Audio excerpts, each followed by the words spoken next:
Hello friends, welcome to SSC coaching centre. दोस्तों, आप सभी लोग यूपी पुलिस री एग्जाम की तैयारी कर रहे हैं तो हमारे चैनल को तुरंत सब्सक्राइब कर लीजिए। मैं एक दिन में 3 वीडियोस लेकर के आ रहा हूं। सुबह के 10 बजे, ठीक है, दोपहर के 2 बजे और रात को 8 बजे। 3 वीडियो एक दिन में मैं रेगुलर लेकर के आ रहा हूं, जिससे कि आपकी एग्जाम की तैयारी बहुत ही कम समय में, कोई भी क्वेश्चन ऐसा नहीं रहना चाहिए, ठीक है, जो आपसे वो समझ में ना आए। आपके एग्जाम की तैयारी हम करा रहे हैं यूपी पुलिस री एग्जाम की। तो यहां पे पहला क्वेश्चन है इस वीडियो का, यदि ए अनुपात बी बराबर 2:5 तथा बी अनुपात सी बराबर 3:4 है तो ए अनुपात सी का मान बता दीजिए। देखिए, यहां पे आपको पहले ये देखना है कि ए बी सी 3 दिया गया ना अल्फाबेट, तो ए अनुपात बी अनुपात सी, बी 2 बार गया है उससे कोई मतलब नहीं, 2 बार नहीं लिखना, एक ही बार लिखना है, ठीक है। तो देखो, ए का रेशियो पहले वाली संख्या का रेशियो पहले वाला होगा, ए का रेशियो 2, बी का रेशियो बाद वाली संख्या का बाद वाला, बी का रेशियो हो जाएगा 5। अब जब आगे चलेंगे तो बी का एक और रेशियो है 3, तो बी के ही नीचे लिखना है, ठीक है, बी के ही नीचे लिखना है, जिसका दूसरा रेशियो से उसी के नीचे लिखना है। अब सी का रेशियो है 4, तो सी के नीचे लिखेंगे, लेकिन सी के नीचे यहां नहीं, ये दूसरी लाइन चालू हो गई है तो यहां लिखना है सी का रेशियो, ठीक है। अब देखो, ये जगह खाली बच गई और ये जगह खाली बच गई, तो जो जगह खाली बचती है ना उसके बराबर वाली संख्या लिख देते हैं 5। आप कहोगे बराबर में तो 4 भी था, है कि नहीं, तो आप जब भी लिखोगे ना ये क्षैतिज वाले तरीके से लिखोगे, ये सही है। ऐसे लंबवत लिखोगे तो ये गलत है, ऐसे नहीं लिखना, ये गलत होता है, ऐसे लिखना। अब मैं ऐसे लिखूंगा तो ये खाली जगह है, ऐसे लिखूंगा तो इसके बराबर वाली 3 आ जाएगी, ये वाला तरीका गलत होता है, मैंने आपको बताया गलत होता है। अब मल्टीप्लाई कर दो, 3 दूने का 6, 3 पंजे 15 और 4 पच्चे 20, ठीक है। ए बी सी तीनों का निकल के आ गया। आपसे ए अनुपात सी पूछा है, ए अनुपात सी, तो देखो ए का मान 6 है और सी का मान कितना है आपका 20, तो 6:20 किसी ऑप्शन में है? अगर नहीं है तो कोई बात नहीं, पहले ये देख लो ये किसी से कट रहा है कि नहीं कट रहा। मैं 2 से कटा दूंगा 3 बार में और 2 से कटा दूंगा 10 बार में, तो 3:10 अब मिल जाएगा, 3:10, बी ऑप्शन बिल्कुल सही जवाब। सभी को समझ में आ गया ना? चलिए अब देखते हैं अगला सवाल। अगला प्रश्न है, दो संख्याएं एक तीसरी संख्या से 40% तथा 60% ज्यादा हैं। देखो, ये पहली संख्या, ये दूसरी संख्या और ये हो गई तीसरी संख्या। बोला गया है कि दो संख्याएं एक तीसरी संख्या से, तो तीसरी संख्या 100 होगी, मान लो तीसरी संख्या 100 होगी, तो यहां पे पहली संख्या और दूसरी संख्या, ये दोनों संख्या तीसरी से 40% और 60% ज्यादा है। ये वाली पहले वाली कितनी ज्यादा है? 40%, तो 100 से 40% ज्यादा होगी तो मतलब 140 होगी, और ये 60% ज्यादा होगी 100 से, तो 160 होगी, ठीक है। तो प्रथम संख्या का द्वितीय संख्या से अनुपात, पहली संख्या का दूसरी से अनुपात बताना है, तीसरी से कोई मतलब नहीं है, अब पहली का और दूसरी का अनुपात बताना है। तो देखो, इन दोनों का ही तो अनुपात बताना, पहली दूसरी का।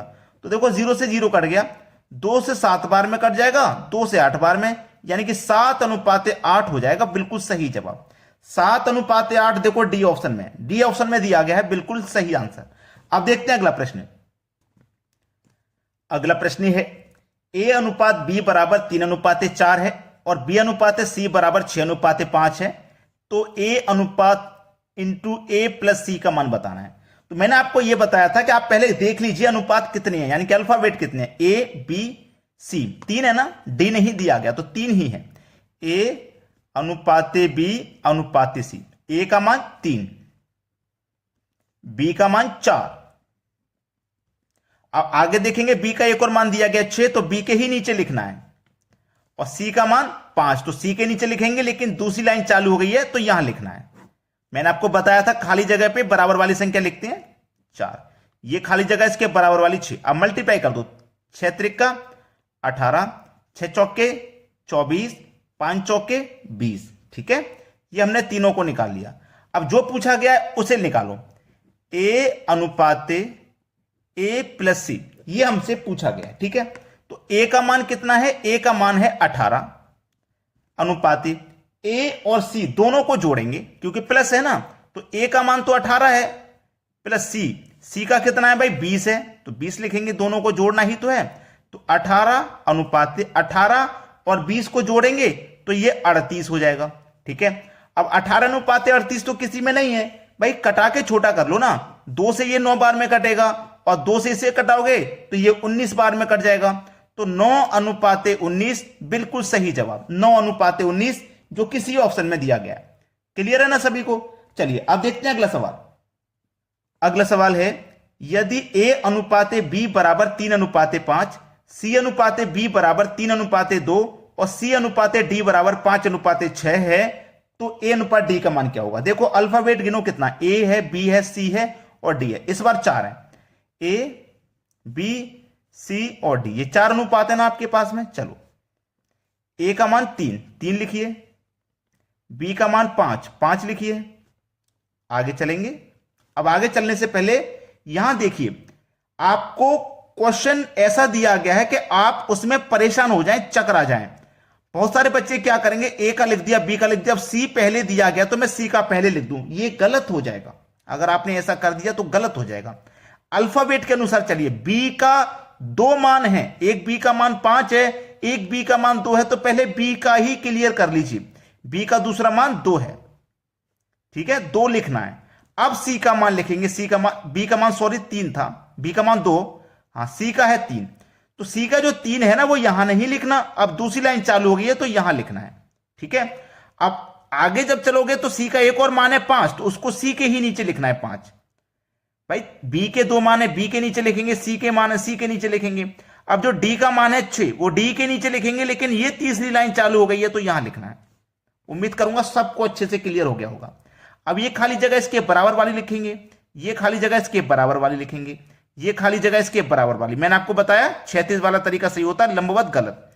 अब ये खाली जगह इसके बराबर वाली लिख लो, देखो ये खाली जगह इसके बराबर वाली लिख लो, और ये खाली जगह तो इसके बराबर वाली लिख लो। अब मल्टीप्लाई, 5 दूने का 10, 10 का 3 से करेंगे तो 30 हो जाएगा, ठीक है।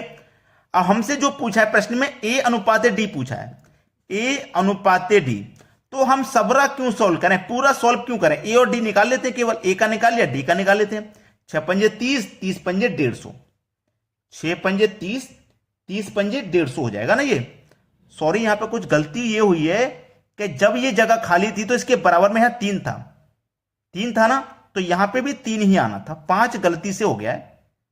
क्योंकि ये जब हमने डी का मान लिखा तो 6 आया था ना, डी का मान 6 था, तो ये लाइन चालू हो गई थी तो हमने 6 यहां लिखा था, तो ये जगह खाली थी तो इसके बराबर वाली संख्या हम यहां लिखेंगे जो कि 3 थी, गलती से 5 हो गया था।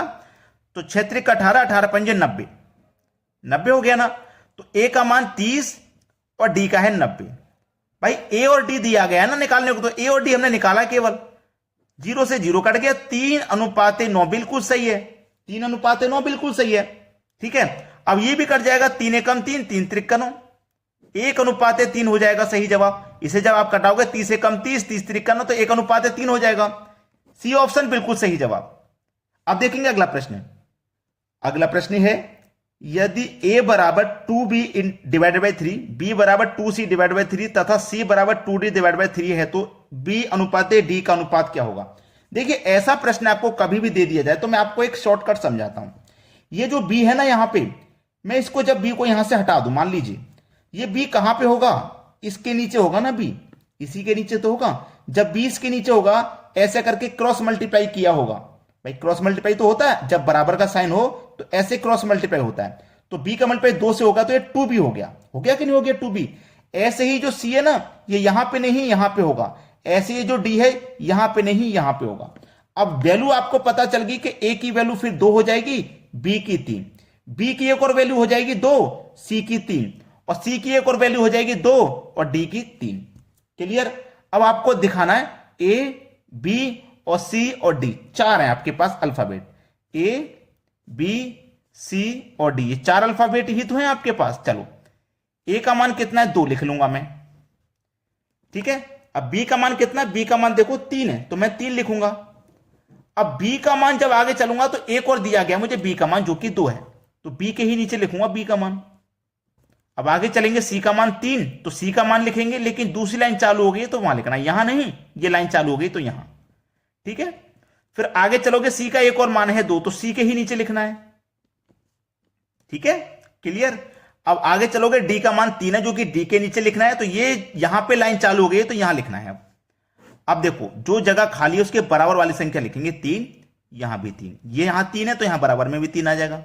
अब यहां पे लिखेंगे 2 है तो यहां 2 आ जाएगा, यहां लिखेंगे 2 है तो यहां भी 2, फिर यहां भी 2। अब मल्टीप्लाई, 2 दूने का 4, 4 दूने का 8, ठीक है, 2 दूने का 4, 4 त्रिक का 12, 2 तिया 6, 6 त्रिक का 18, 3 तिया 9, 9 त्रिक का 27। ठीक है, ये हमने चारों के मान निकालिए। पूछा क्या प्रश्न में, बी और डी का, केवल बी डी का पूछा है, हमने चारों निकाल लिए।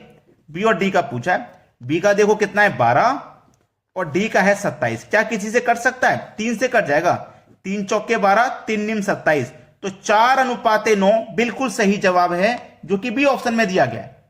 अच्छे तरीके से समझ लीजिए ताकि कोई दिक्कत ना रहे। अब देखते हैं अगला प्रश्न। अगला प्रश्न है, दो संख्याओं का अनुपात 7:12 है। यदि दोनों संख्याओं में 7 जोड़ दिया जाए तो अनुपात 7:11 हो जाता है। तो छोटी संख्या ज्ञात करें। देखिए, दो संख्याओं का अनुपात 7:12 है।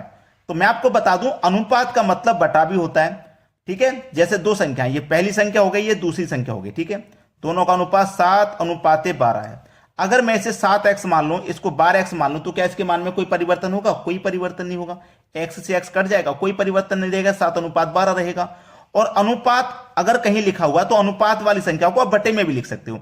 जैसे ये 7:12 है तो आप इसे 7/12 लिख सकते हो।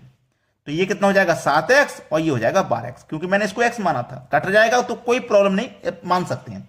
तो आप अनुपात वाली संख्या को बटे में लिख सकते हो। फिर कह रहा है, यदि दोनों संख्याओं में 7 जोड़ दिया जाए, मतलब इसमें भी 7 जोड़ दें पहली संख्या और दूसरी में भी 7, दोनों में 7 जोड़ देते हैं, तो नया अनुपात कितना हो जाता है 7:11। 7:11 का मतलब 7/11 लिख देंगे, क्योंकि अनुपात का मतलब बटा होता है। अब आप क्रॉस मल्टीप्लाई कर दो, 11 सत्ते 77x, ठीक है, प्लस 11 सत्ते 77 बराबर 12 सत्ते 84, 84x प्लस 7 सत्ते 49। अब x वाले टर्म एक तरफ होंगे, ये 77x इधर जाएगा, प्लस का है इधर आके माइनस का, तो 84x में से 77 घट जाएगा तो कितना बचेगा, 4 और 3 7 बचेगा, यानी कि 7x। ठीक है, अब ये 49 इधर जाएगा तो 77 में तो 49 माइनस हो जाएगा, कितना बचेगा 28 बचेगा। तो 7x बराबर 28, तो 7 से 28 कट जाएगा 4 बार में, तो x की वैल्यू कितनी आ गई भाई 4। हमसे बोला था कि छोटी संख्या ज्ञात करें। हमारे पास दो अनुपात थे, पहली संख्या और दूसरी संख्या, दोनों का अनुपात था 7 और 12। ठीक है, हमने इसमें x जोड़ा था। अब मेरा x का मान 4 है, छोटी संख्या पूछ रहा है, तो अनुपात में जो छोटा है होता है वही छोटी संख्या। अनुपात में छोटा 7 है तो x का मल्टीप्लाई 7 से करेंगे, मतलब 4 का मल्टीप्लाई 7 से कर देंगे, 4 सत्ते 28।